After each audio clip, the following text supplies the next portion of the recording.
నమస్తే. ప్రస్తుతం మనతో పాటు వివేక్ బాబు గారు ఉన్నారు. Janasena spokes person. సో ఆయనతో మాట్లాడదాం. సార్ నమస్తే సార్. వివేక్ బాబు గారు. నమస్తే మేడం. సార్ మీరు చెప్పండి. ప్రభుత్వం మీద చాలా వరకు ప్రవీణ్ పాస్టర్ ఎప్పుడైతే చనిపోయారో అప్పటి నుంచి చాలా విమర్శలు వస్తున్నాయి. ముఖ్యంగా పవన్ కళ్యాణ్ సనాతని అని చెప్పుకోవడం వల్లే క్రైస్తవుల మీద దాడులు ఎక్కువయ్యాయి అని అంటున్నారు. మీరేమంటారు దీనికి? ఇది అబ్సల్యూట్లీ రాంగ్ యాక్చువల్లీ. ఇప్పుడు ప్రవీణ్ పాస్టర్ అనే ఆయన బేసికలీ ఈజ్ ఫ్రమ్ తెలంగాణ.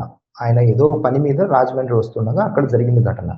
అయితే మిడ్ నైట్ ఏం జరిగిందనే దాని మీద అపోహలు ఉన్నాయి. వాస్తవాలను తెలియజెప్పే ప్రక్రియ సాగుతోంది. పోస్ట్ మార్టం కూడా వీడియో కెమెరాలతో చిత్రీకరించారు. సో ఇదంతా ఒక ప్రాపర్గా లాఫుల్గా జరుగుతోంది ఫస్ట్ పాయింట్. అయితే ఎవరైతే బాధితుల పక్షాన మాట్లాడుతున్నారో రాజకీయ పార్టీ నేతలు కావచ్చు, లేకపోతే క్రైస్తవ సంఘాల నాయకులు కావచ్చు, పాస్టర్లు కావచ్చు, ఎవరైనా సరే మనం ఇక్కడ దాన్ని మతానికో లేకపోతే ఇంకొక దానికో దానికి సంబంధించి మనం మాట్లాడకూడదు. ఎందుకంటే అతను బాధితుడిగా చూడాలి, ఒక పౌరుడిగా చూడాలి, ముఖ్యంగా అతను మనిషిగా చూడాలి. సో జనసేన పార్టీ కావచ్చు, కళ్యాణ్ గారు కావచ్చు, ఎవరైనా సరే ముందు మనం మనుషులం. ఆయన కూడా అదే మాట చాలా సందర్భాల్లో చెప్పారని కొన్ని వీడియోలు చూశాను. మనం కులం కన్నా మతం కన్నా ఏ దానికైనా ముందు మనం మనుషులం అనే సబ్జెక్ట్ మీదనే ఆయన మాట్లాడారు. సో దానికి కూడా మేము కూడా అదే చెప్తున్నాం.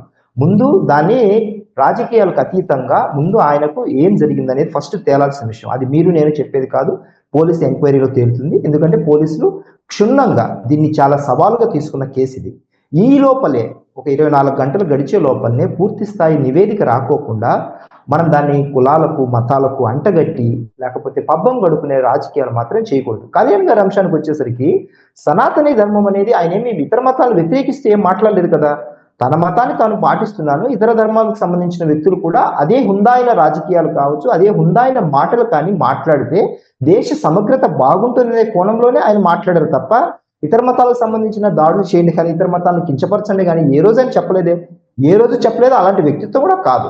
కొందరు ఏంటంటే వైసీపీకి సంబంధించిన వాళ్ళు లేకపోతే మిగతా వ్యక్తులు కంటిన్యూగా ఒక ఆరోపణ లేకపోతే కంటిన్యూగా ఒక నెగిటివ్ ఫీలింగ్ వెయ్యాలి కాబట్టి మా అధినేత మీద కంటిన్యూగా ఆ విధమైన ఆలోచన చేస్తూనే ఉన్నారు. చేయనివ్వండి.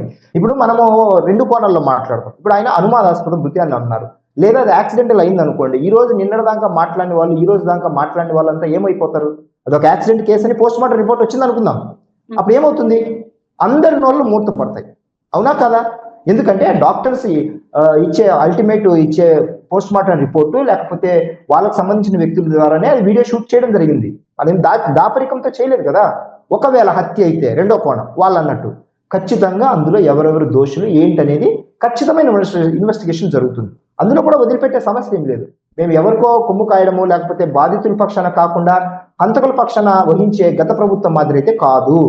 దాన్ని అయితే గ్యారంటీగా ఇస్తున్నా. అందులో రెండో అనుమానం లేదు. సో దీన్ని కేసుని ఒక ఘటన పరంగానే చూడాలి.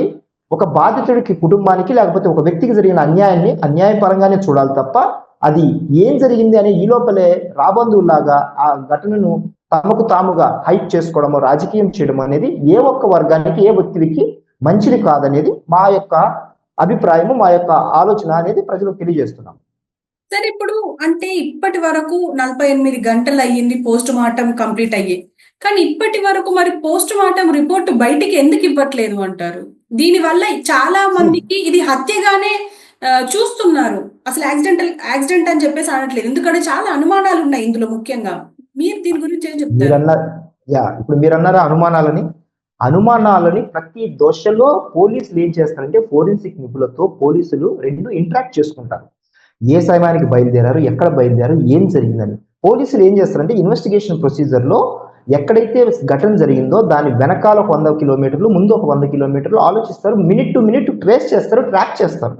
సో పోలీసులకు ఒక సర్టన్ టైం పీరియడ్ ఉంటుంది. మనలాగా లేకపోతే రాజకీయ పార్టీలాగా లేకపోతే కామన్ మ్యాన్ లాగా పోలీసులు ఏదంటే అది వేగ్గా మాట్లాడితే రేపు పొద్దున వాళ్ళు కూడా సమస్యలు ఇరుక్కుంటారు. అలాగే వారి మీద ఉన్న నమ్మకాన్ని కూడా కోల్పోతారు. కాబట్టి అనుమానాలు మనం కామన్ మ్యాన్ గా ఎన్ని వ్యక్తపరిచినప్పటికీ కూడా ఏదైనా సరే చట్టబద్ధంగా లేకపోతే దానికి ఒక శాంటిటీ ఉండేలాగా లేకపోతే ఇంటర్లింక్ అయి ఉంటుంది. ఒక కేసుకు సంబంధించినది పూర్తి స్థాయిలో అంటే డౌన్ ద లైన్ ఎక్కడి నుంచి మొదలు పెట్టారో దానికి ముందు ఒక వారం రోజులు తర్వాత అలా ఆలోచించుకుంటూ లింక్ చేసుకుంటూ వస్తే ఆ కేసు యొక్క తాలూకా నిజాలు బయటకు వస్తాయి. ఇవి చాలా మందికి కామన్ మ్యాన్కి తెలియదు. సో ఫోరెన్సిక్ నిపుణులకు సంబంధించిన బ్లడ్ శాంపిల్స్ లేకపోతే ఎక్కడ ఎలా జరిగింది పోస్ట్ మార్టం ఇవన్నీ లింక్ చేసుకుని అది యాక్సిడెంటా లేకపోతే హత్య అనేది పోలీసు వాళ్ళు ఒక సీరియల్ ప్రకారం అంటే అది ఆ సిరీస్ ఆఫ్ ఇన్సిడెంట్ కి సంబంధించిన మొత్తాన్ని ట్రేస్ చేసి ట్రాక్ చేసి అనేది ప్రజల ముందు ఉంచుతారు. ఈ లోపల మనము తప్పుడు ప్రభావం ప్రజల మీద చూపించేలాగా మత ఘర్షణలకు పురికొల్పేలాగా ఏ వ్యక్తి కూడా ప్రవర్తించకూడదు. అది సమాజానికి దేశానికి మంచిది కాదనేది మరోసారి తెలియజేస్తున్నాను. అంటే ప్రస్తుతం ఇప్పుడు మీరు వినే ఉంటారు, చాలా మంది పేర్లు బయటకు వస్తున్నాయి, అటు ముస్లింలవి కానీ ఇటు హిందువులవి కానీ, అంటే ప్రవక్తలవి. సో ఇటు ఎందుకు అని అంటారు? అంటే ఇప్పుడు పవన్ కళ్యాణ్ లేరే అని అనుకుందాం ఈ కుట్ర వెనక అని చెప్పేసి మీరు అంటున్నారు. సో మరి వీళ్ళు ఏమైనా ఉండే అవకాశం ఉందనుకుంటున్నారా? ఎందుకంటే హత్య ఖచ్చితంగా హత్య అంటున్నారు కాబట్టి. అదే చెప్తున్నాను. ఇప్పుడు నేను ఇందాక చెప్పిన 2 కేసెస్ అదే. యాక్సిడెంటల్ అయితే ఒకలాగా ఉంటుంది, దాని మీద చర్యలు. హత్య కేసు అయితే మరోలా ఉంటుంది. సో హత్య కేసు ఒకసారి కన్ఫర్మ్ అయింది అనుకోండి, పోస్ట్ మార్టం రిపోర్ట్ ద్వారా ఇది హత్య అన్నారనుకోండి, పోలీసులు ఇమీడియట్ గా దాని యాక్షన్ వేరేలా తీసుకుంటారు. సో యాక్సిడెంట్ అయినప్పుడు దాన్ని వెంటనే క్లోజ్ చేయడం తప్ప మనం ఏం చేయలేము. యాక్సిడెంట్ కాబట్టి అది ఏ కోణంలో జరిగింది, ఆయన ఒకవేళ బండి ప్రాబ్లం వచ్చిందా లేకపోతే ఆ టైంలో ఏదైనా ఆయన ఇబ్బంది పడ్డారా, డ్రైవ్ చేయలేకపోయారా అనేది ఆ కోణాన్ని మనము దాన్ని విశ్లేషించి దాన్ని క్లోజ్ చేయాల్సి ఉంటుంది. ఒకవేళ హత్య అయితే ఖచ్చితంగా హత్యకు సంబంధించినది ఎవరు చేశారు, ఎందుకు చేశారు, దాని వెనకాల ఎవరు ఉన్నారు, ఏ ఏ పరిస్థితుల్లో అది హత్య గావించబడింది అనేది పూర్తిగా ట్రాక్ చేసేది వ్యవస్థ పోలీసుల దగ్గర ప్రతిదీ ఉంటుంది. కాబట్టి విదిన్ నో టైం దాని వెనకాలకు ఉన్నది, దానికి ముందు ఉన్నది మొత్తం వెరిఫై చేసుకుంటారు. పోలీసులకు సంబంధించిన ఆ డేటా బయటకు తీస్తారు. కాబట్టి ఆ అనుమానాస్పదంగా జరిగిన ఘటనలు ఏమైతే ఒకవేళ కామెంట్స్ కానీ లేకపోతే ఆయనకు వచ్చిన కాల్స్ కానీ లేకపోతే ఆయన థ్రెటన్ చేస్తూ ఇంటికి ఏమన్నా వచ్చాయా, బంధువులకి ఏమన్నా వచ్చాయా, ఆ దారి పొడుగున ఏమన్నా ఆయన సిగ్నల్ కు సంబంధించిన ఫోన్ సిగ్నల్ కు సంబంధించిన ట్రేస్ చేశారా, టెక్నికల్ గా కొన్ని అంశాలు ఉంటాయి. సో ఇవన్నీ ట్రేస్ చేసి పోలీసులు ఖచ్చితంగా దాని మీద బయటకు తీస్తారు. కూటమి ప్రభుత్వం అలాంటిది ఎప్పుడూ చేయదు. ఏది దోషుల పక్కన నిలబడడం కానీ హంతల పక్కన నిలబడడం కానీ గత ప్రభుత్వం లాగా ఎట్టి పరిస్థితులు నిలబడదు. ఆయన కేసు ఎప్పుడు మొదలవుతుందని నిజంగా పోస్ట్ మార్టం రిపోర్ట్ తర్వాతనే అసలైన కేసు బయటకు వస్తుంది. కాబట్టి ఇప్పుడు పవన్ కళ్యాణ్ డిప్యూటీ సీఎం గా ఉన్నారు పవన్ కళ్యాణ్, మరి ఇంతవరకు ఈ సంఘటన మీద ఎందుకు స్పందించలేదు అని అంటారు? అదే చెప్తున్నాను. ఒకవేళ ఈ కేసుకు సంబంధించిన పోస్ట్ మార్టం దగ్గర నుంచి ఈ కేసు మొదలవుతుంది, అనుమానాస్పద మృతిగా ఉన్నప్పుడు మనం ఎలా స్పందిస్తాము?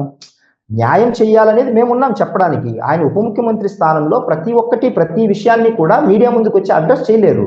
మేమున్నాం కదా, మాకు సంబంధించినందుకు పార్టీ స్టాండ్ కావచ్చు లేకపోతే ఆయన ఆలోచనకు తగినట్టుగా మేము ఎలాగా చెప్పాలనేది ప్రజలకు అనేది మేము ఉన్నాము. సో ఇంకా కేసు పూర్తి స్థాయిలో మొదలు కాలేదనే చెప్పగలము. ప్రస్తుతానికి పోస్ట్ మార్టం రిపోర్ట్ వచ్చిన తర్వాత ఈ కేసు యొక్క తీవ్రత కానీ ఈ కేసు యొక్క అసలు కోణాన్ని బయటికి తీసి ప్రజలకు వాస్తవాలు తెలియజెప్పే కోణంలో ముందుకు వెళ్తుంది. కేసు పూర్వాపరాలు తెలియకోకుండా ఆ స్థాయి వ్యక్తి అంటే ఉప ముఖ్యమంత్రి గారి స్థాయిలో ఏమీ మాట్లాడకూడదు. ఎందుకంటే వేగ్గా మాట్లాడడం వల్ల ఏమవుతుందంటే దానివల్ల ఇంకొంచెం ఇంటెన్సిటీ పెరుగుతుంది. ఒకవేళ అది యాక్సిడెంట్ కాకుండా మనం ఇది హత్య కేసు కింద ఆయన ఎలా మాట్లాడగలరు? ప్రాపర్ ఇన్వెస్టిగేషన్ ప్రాపర్ టెక్నికల్ అంశాలు లేకోకుండా ఎవరు మాట్లాడలేము. ఇప్పుడు నేను బిగినింగ్ నుంచి మీకు కూడా చెప్పేది అదే, ప్రాపర్ గా మనం తెలియకోకుండా వేగ్గా అలా మాట్లాడకూడదు. ఈ రోజు వరకు ఇప్పుడు మీరు పిలిచే వరకు కూడా ఈ కేసు గురించి నేను కూడా ఏం మాట్లాడలేదు. ఎందుకంటే ఇంకా పోస్ట్ మార్టం రిపోర్ట్ రాలేదు. పోలీసులు థరో ఇన్వెస్టిగేషన్ సాక్షాత్తు ఎస్పీ గారు కేసుకు సంబంధించి చూస్తున్నారు. కాబట్టి దీనికి సంబంధించిన పూర్తి వివరాలు తెలియకోకుండా మనము బాధ్యతాయుతమైన పదవుల్లో కానీ బాధ్యతాయుత హోదాల్లో ఉండి